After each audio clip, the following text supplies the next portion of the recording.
बच्चों welcome to the my YouTube channel learning student. आज हम लेके आए हैं क्लास 12th का संस्कृत दिग्दर्शिका जातक कथा का नृत्य जातकम। इससे पहले वाले वीडियो में हमने उल्लूक जातकम का वीडियो डाल चुका है, हमने वहां से आप देख लीजिएगा। तो ये हमारा दूसरा पार्ट है वीडियो का, जिसमें हम लाए हैं नृत्य जातकम। ये संस्कृत से है, तो चलिए देखते हैं। देखिए एग्जाम में जो है इसी टाइप से क्वेश्चन पूछता है, निम्नलिखित संस्कृत गद्यांश का संदर्भ सहित हिंदी में अनुवाद कीजिए। इसी प्रकार से आपका क्वेश्चन पूछेगा और इसमें क्या करेगा, फर्स्ट का एक लाइन, फर्स्ट का यहाँ से यहाँ तक बाय द वे आपको दे दिया क्या पैराग्राफ, और आपको क्या बोला संदर्भ सहित व्याख्या कीजिए।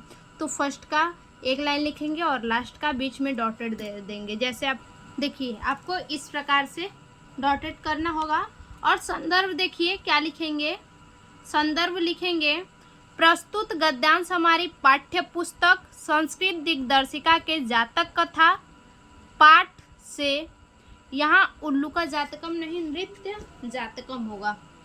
देखिए यहाँ पे होगा नृत्य जातकम से उद्धृत है। इस प्रकार से आप संदर्भ लिख लेंगे। अब उसके बाद अनुवाद देखिए यहाँ पे हमारा है अतिथे मतलब प्राचीन, प्रथम कल्पे मतलब प्रथम कल्प में, प्राचीन प्रथम कल्प में, चतुष्पदा चौपायों ने अर्थात पशुओं ने, सिंह राजा, सिंह शेर को राजा नम कुर्वन राजा बनाया। यानी क्या होगा कि प्राचीन प्रथम कल्प में चौपायों ने सिंह को राजा बनाया। मत्स्य मछलियों ने आनंद मत्स्य आनंद मछली को, शकुनय पक्षियों ने सुवर्ण हंस को, यानी प्राचीन प्रथम कल्प ने पशुओं ने सिंह को राजा बनाया, मछलियों ने आनंद मछली को राजा बनाया और पक्षियों ने सुवर्ण हंस को राजा बनाया। तस्य मतलब उसे, पुनः मतलब पुनः, सुवर्ण राज हंसस्य यानी सुवर्ण राज हंस, सुवर्ण राजा हंस, सुवर्ण मतलब सुवर्ण, राज हंस मतलब राजा हंस, सुवर्ण राजा हंस। दुहिता, यहाँ पे देखिए दुहिता, दुहिता मतलब पुत्री, हंस पोतिका, हंस पोतिका अर्थात उनकी पुत्री, दुहिता मतलब पुत्री, हंस पोतिका मतलब हंस कुमारी। अतिव मतलब बहुत, रूपवती मतलब सुंदर, आशिता मतलब थी। उनकी देखिए उस सुवर्ण हंस राजा, जो सुवर्ण हंस राजा हैं, उस सुवर्ण हंस राजा की पुत्री हंस कुमारी बहुत सुंदर थी। सह मतलब तब, सह मतलब वह, तस्य मतलब उसे यानी पुत्री को, वह पुत्री को वर्म दातः वरदान दिए, यतः मतलब दिए, वह पुत्री को वरदान दिए, यतः मतलब कि, वह पुत्री को वरदान दिए कि, सह मतलब वह, आत्म निश्चित रुचितम खुद के रुचि के हिसाब से, यानी खुद की मर्जी के हिसाब से, स्वामीन स्वामी का अर्थात पति का, वृणुयातः चयन करे। देखिए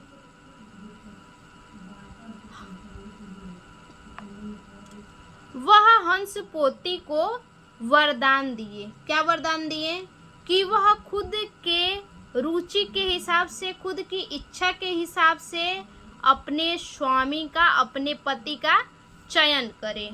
आगे हंसराज ने तस्य मतलब उसे, हंसराज ने उसे, वर मतलब वर, दत्वा मतलब देकर, हंसराज ने उसे वर देकर हिमवती हिमालय शंकु निसंडे। शंकुनी संघे मतलब शकुनी समूह को, पक्षी समूह को। सैन्य पतत अर्थात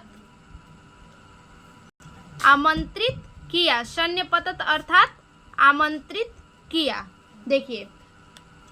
देखिए हंसराज ने उसे वर देकर हिमालय के पक्षियों के समूह को आमंत्रित किया। हंसराज ने उसे वर देकर हिमालय के पक्षी समूह को आमंत्रित दिया। नाना प्रकार विभिन्न प्रकार। हंस मयूरादय मतलब हंस और मोर। शकुनी गणा पक्षीगण समागत्य आकर।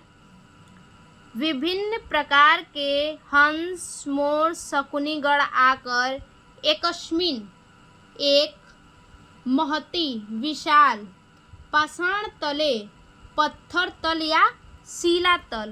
सैन्य पतन अर्थात इकट्ठा होना।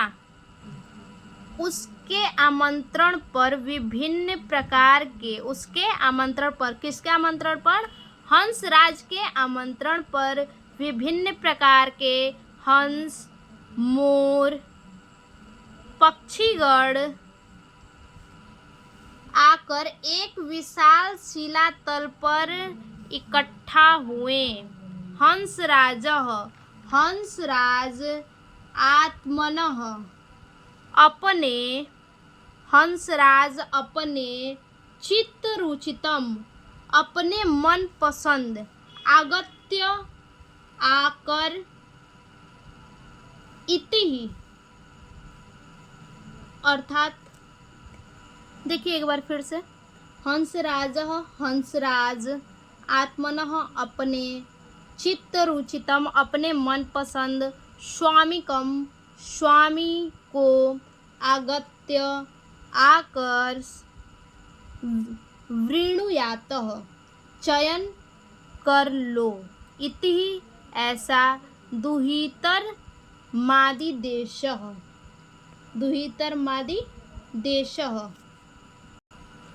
आदेश दिया। पुत्री को आदेश दिया।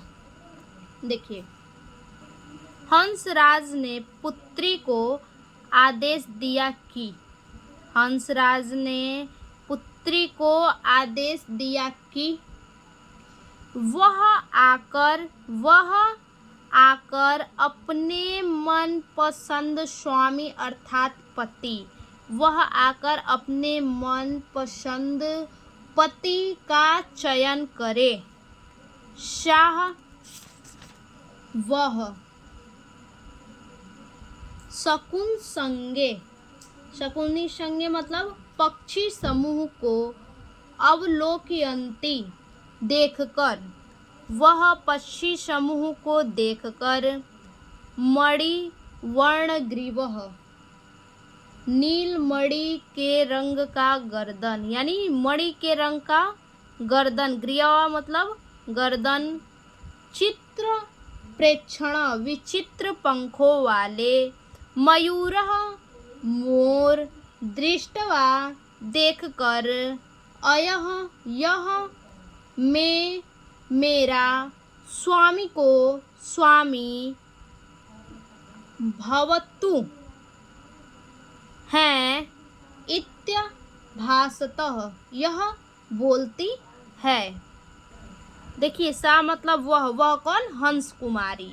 तो हंस कुमारी पक्षी समूह पर दृष्टि डालते हुए नीलमणि के रंग की गर्दन और विचित्र पंखों वाले मोर, नीलमणि के रंग के गर्दन और विचित्र पंखों वाले मोर को देखकर कहा, यह मेरा स्वामी हो। क्या बोली? यह मेरा स्वामी हो। किसको? मोर को। मयूरः मोर, अद्यापि आज भी ताव नमे तुम बलम बल न मतलब नहीं पश्यसी देखती हो इति ही ऐसा अति गर्वेण गर्व पूर्वक लज्जांच लज्जांच यानी निर्लज्जता पूर्वक व्यक्तवा त्याग करके ताव नमहत उस बड़ी शकुनी संगस्य अर्थात पक्षी समुदाय मध्य बीच में या मध्य में पक्षो पंख पसार कर नरती तुम्हार बधावन अर्थात पक्षी समुदाय के मध्य पंख पसार कर नाचना शुरू कर दिया। नृत्यन नाचते ही चा और प्रतीक्षो अभूतः नग्न हो गया। देखिए मोर ने कहा मयूरः इति मोर ने कहा क्या कहा आज भी तुम अद्यापि मतलब आज भी तावनमी मतलब तुम बलम मतलब बल न मतलब नहीं पश्यसी मतलब देखती हो आज भी तुम मेरा बल नहीं देखती हो अर्थात मेरे बल को अभी तुम नहीं जानती हो। बड़े गर्व से अति गर्वेण बड़े गर्व से निर्लज्जता पूर्वक त्याग करके किसका लाज को त्याग करके यानी निर्लज्जता पूर्वक उस बड़े पक्षी समुदाय ताव न महतः बड़े शकुनी संज्ञा पक्षी समुदाय या पक्षी समूह के मध्य पंख पसार कर नाचना शुरू कर दिया और नाचते हुए नग्न हो गया। आगे सुवर्ण राजा हंस लज्जित अस्य इसे नैव नाही ही संकोच है। राजा सुवर्ण हंस ने लज्जित होकर कहा इसे ना ही लाज है। न मतलब अस्ति और न और ना ही बरहाना अर्थात सुवर्ण राज हंस ने लज्जित होकर कहा इसे ना ही लज्जा है और ना ही संकोच। अस्ति इसे ना मतलब ना ही बरहाना बाहर की लोगों समुत्थाने उठाने में लज्जा है और ना ही पंख उठाने में लज्जा है। फिर से देखिए सुवर्ण राज हंस लज्जित होकर बोले इसे ना तो संकोच है और ना ही पंख उठाने में बाहर की लज्जा। नास में ना ही गत्रपाय अयोग्य स्वदुहितरः अपनी पुत्री स्व मतलब अपनी दुहितरा मतलब पुत्री दास्यामी दूंगा इत्य कथ्यतः ऐसा कहा। उन्होंने क्या कहा इस निर्लज्ज को मैं अपनी पुत्री नहीं दूंगा अर्थात यह मेरी पुत्री से विवाह करने के योग्य नहीं है। हंसराज तदैव उसी परिसन मध्य सभा के बीच परिसर मतलब सभा मध्य मतलब बीच तदैव उसी हंसराज उसी सभा के बीच आत्मनः अपने भागिनेयाय भगने अपने भगिने, हंस पोतकाय हंस पोत अपने भगिना हंस पोत, दुहितर मदातः अपनी पुत्री का, दुहितर मदाय अर्थात अपनी पुत्री को दे दिया। देखिए, राजा हंस ने उसी सभा के बीच अपने भांजे हंस पोत को अपनी पुत्री को दे दिया, अर्थात हंस पोत का विवाह अपनी पुत्री के साथ करा दिया।